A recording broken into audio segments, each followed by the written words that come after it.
प्रिय विद्यार्थियों, आज हम बीए फर्स्ट सेमेस्टर के विषय शिक्षा शास्त्र के पेपर शिक्षा के समाजशास्त्री आधार पेपर कोड 101 के थर्ड यूनिट के 3.2 सब यूनिट का अध्ययन करेंगे। आज का हमारा टॉपिक है समाज और शिक्षा में संबंध। अभी इसके पहले वाले रिकॉर्डिंग में हमने आपको समाज और शिक्षा के अर्थ से अवगत कराया था। अब हम उसके अगले चरण में इन दोनों के संबंध का अध्ययन करेंगे, यानी कि समाज और शिक्षा में संबंध का अध्ययन करेंगे। तो आइए चलते हैं अपने इस डिस्कशन की ओर। समाज और शिक्षा में अन्योन्याश्रित संबंध है, परंतु इससे पहले कि हम समाज और शिक्षा के इस आपसी संबंधों के बारे में विचार करें, यह आवश्यक है कि हम शिक्षा के संदर्भ में समाज के वास्तविक अर्थ से परिचित हों। समाजशास्त्रीय भाषा में समाज एक अमूर्त संप्रत्यय है, सामाजिक संबंधों का जाल है, परंतु सामान्य प्रयोग में सामाजिक संबंधों से बने समाज विशेष को समाज कहते हैं। समाजशास्त्रीय भाषा में इसे एक समाज कहते हैं। आज संसार के प्राय सभी राष्ट्रों में शिक्षा की व्यवस्था करना राज्य का उत्तरदायित्व माना जाता है और इस दृष्टि से राज्य विशेष की संपूर्ण जनता ही उस राज्य का समाज होती है। आज जब हम शिक्षा के संदर्भ में समाज की बात करते हैं तो हमारा तात्पर्य राज्य अथवा राष्ट्र विशेष की संपूर्ण जनता से होता है। जब हम इस प्रकार के किसी समाज का अध्ययन करते हैं तो उसके अंतर्गत उसके घटक व्यक्ति समूह व्यक्ति समूह का समूह के सामाजिक संबंधों सामाजिक अंतर्क्रियाओं का अध्ययन करते हैं। तथ्य यह है कि जैसा समाज होता है वैसे ही उसकी शिक्षा होती है और जैसी शिक्षा किसी समाज की होती है वैसे ही समाज बन जाता है। तो हम यहाँ पर दो तरीके से शिक्षा और समाज के संबंधों को समझने का प्रयास करेंगे। पहली हेडिंग में हम समाज का शिक्षा पर प्रभाव देखेंगे और दूसरी मुख्य हेडिंग में हम शिक्षा का समाज पर प्रभाव देखेंगे। तभी हम जान पाएंगे कि ये दोनों एक दूसरे को कितना प्रभावित करते हैं और कितना संबंधित हैं। ठीक है, तो पहले हेडिंग हमारी यही है कि समाज का शिक्षा पर प्रभाव। अब समाज का शिक्षा पर प्रभाव में अगर हम देखें तो प्रत्येक समाज अपनी आवश्यकताओं और मान्यताओं के अनुकूल ही अपनी शिक्षा की व्यवस्था करता है और समाज की मान्यताएं एवं आवश्यकताएं उसकी भौगोलिक, सामाजिक, सांस्कृतिक, धार्मिक, राजनीतिक, आर्थिक स्थिति में बदलती रहती है, निर्भर करती है। समाज में होने वाले परिवर्तन भी उसके स्वरूप एवं आवश्यकताओं को बदलते हैं और उसके अनुसार उसकी शिक्षा का स्वरूप भी बदलता रहता है। तो समाज जो है वो शिक्षा को प्रभावित करती है विभिन्न पक्षों के माध्यम से। हम यहाँ पर कुछ पॉइंट बताएंगे, कुछ हेडिंग के माध्यम से बताने का प्रयास करेंगे कि समाज शिक्षा को कैसे प्रभावित करता है। तो नंबर 1 है समाज की भौगोलिक स्थिति और शिक्षा।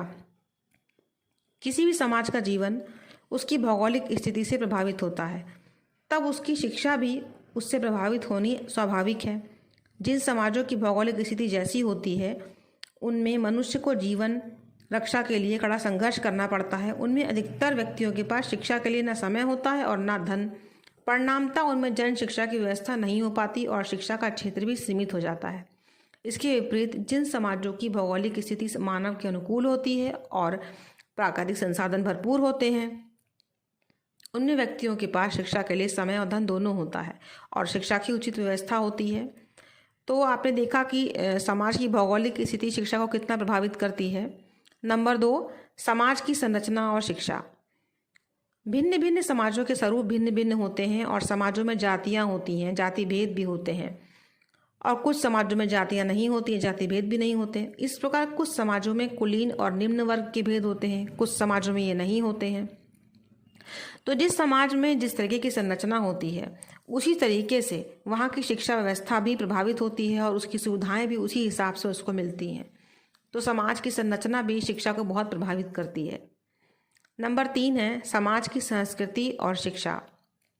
भिन्न भिन्न अनुशासनों में संस्कृति को भिन्न भिन्न अर्थों में देखा गया, परंतु आधुनिक परिप्रेक्ष्य में किसी समाज की संस्कृति से तात्पर्य उसके रहन सहन, खान पान के व्यवहार, प्रतिमानों, आचार विचार, रीति रिवाज, कला कौशल, संगीत, नृत्य, भाषा, साहित्य, धर्म, दर्शन, आदर्श, विश्वास और मूल्यों को विशिष्ट रूप से समझा जाता है। हम संस्कृति की बात कर रहे हैं यहाँ पर। जिसमें उसकी आस्था होती है इन जो हमने आपको बताए ये सभी प्रकार संस्कृति के अंतर्गत ही आते हैं। किसी समाज की शिक्षा पर सर्वाधिक प्रभाव उसकी संस्कृति का ही होता है। किसी भी समाज की शिक्षा के उद्देश्य उसके धर्म, दर्शन, आदर्श, विश्वास और इसी आकांक्षाओं के आधार पर ही निश्चित होते हैं। उनकी शिक्षा की पाठचर्या में सर्वाधिक महत्व उनके भाषा, साहित्य और धर्म दर्शन का होता है। तो जैसा भी समाज की संस्कृति होती है, शिक्षा वैसे ही प्रभावित होती है, बदल जाती है। चौथा पॉइंट है समाज की धार्मिक स्थिति और शिक्षा। तो जो समाज होता है उसमें धर्म का बड़ा महत्व होता है, क्योंकि हम धर्म को विशेष महत्व भी देते हैं। कुछ समाजों में तो धर्म को बहुत अधिक महत्व दिया जाता है, और अगर धर्म को आधार मान करके शिक्षा प्रदान की जाती है तो शिक्षा भी धर्म से प्रभावित होती है। क्योंकि अगर हमने धर्म को महत्व दिया है तो हम अपनी शिक्षा में भी धर्म को महत्व देंगे और शिक्षा प्रभावित होगी। और अगर हमारे यहाँ धर्म को विशेष महत्व नहीं मिलता है तो हम उसका कोई भी पक्ष शिक्षा में नहीं रखेंगे। तो समाज की धार्मिक स्थिति भी शिक्षा का प्रभावित करती है। हमारा 5वां पॉइंट है समाज की राजनीतिक स्थिति और शिक्षा। तो समाज की राजनीतिक स्थिति भी उसकी शिक्षा का प्रभावित करती है।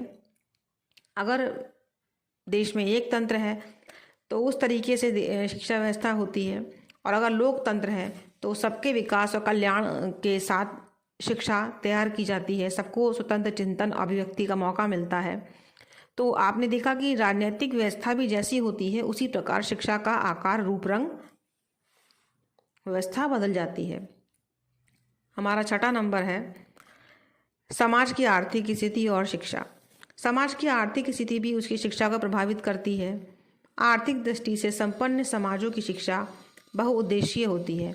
वे अपने प्रत्येक सदस्य के लिए अनिवार्य निःशुल्क शिक्षा की व्यवस्था करते हैं, जन शिक्षा का प्रसार करते हैं, सबके लिए साधन जुटाते हैं। जैसे अमेरिका। प्रगतिशील समाज जन शिक्षा और व्यावसायिक शिक्षा पर अधिक बल देते हैं, जैसे भारत।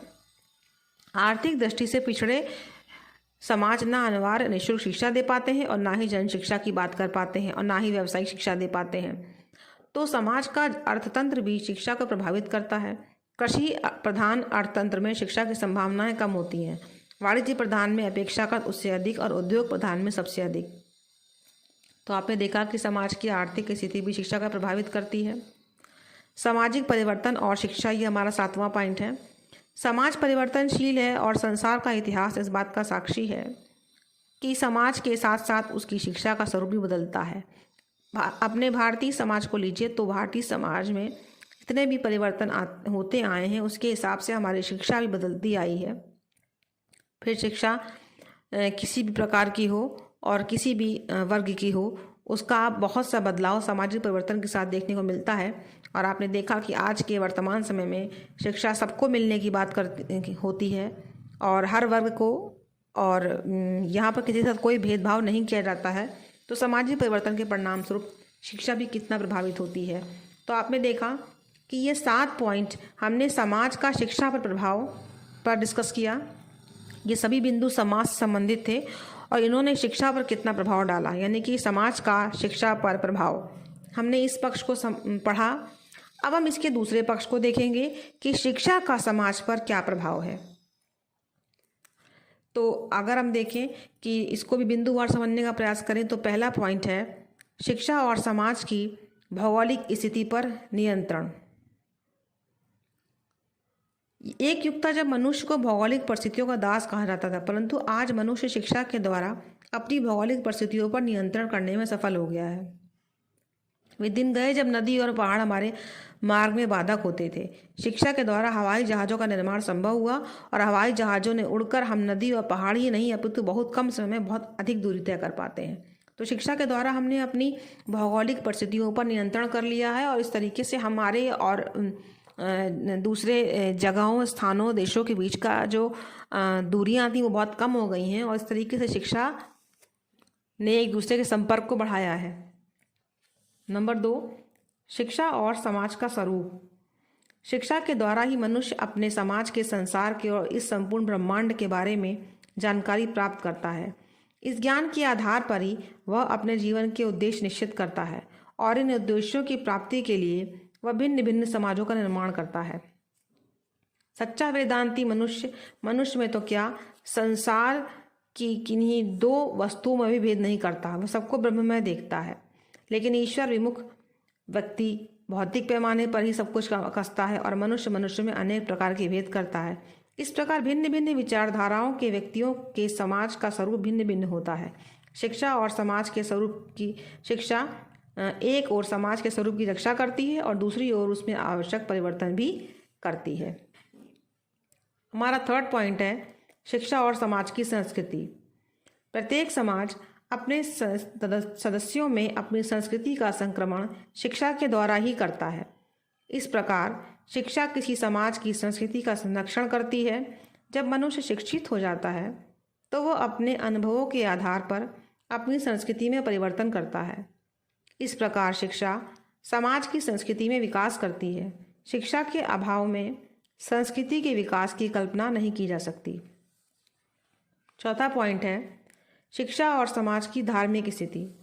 कोई भी समाज अपनी शिक्षा में धर्म विशेष की शिक्षा का विधान करता है।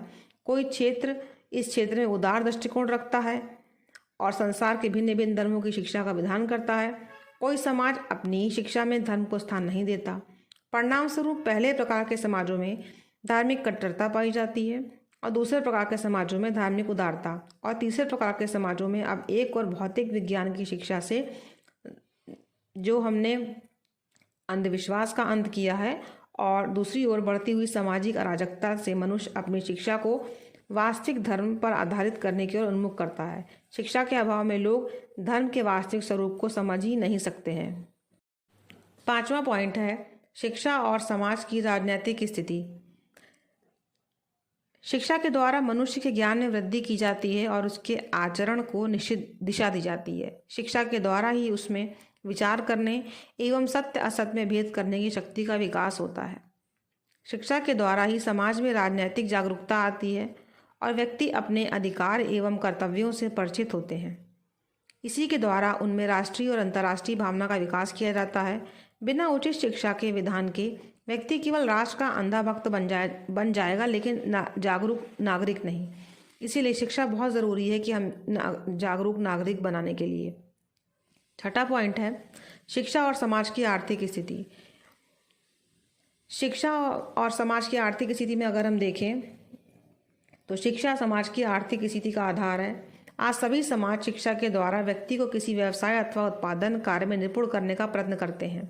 देखा जा रहा है कि जिस समाज में इस प्रकार की शिक्षा का जितना अच्छा प्रबंध है, वहाँ आर्थिक क्षेत्र में उतनी ही तेजी से बढ़ोतरी हो रही है।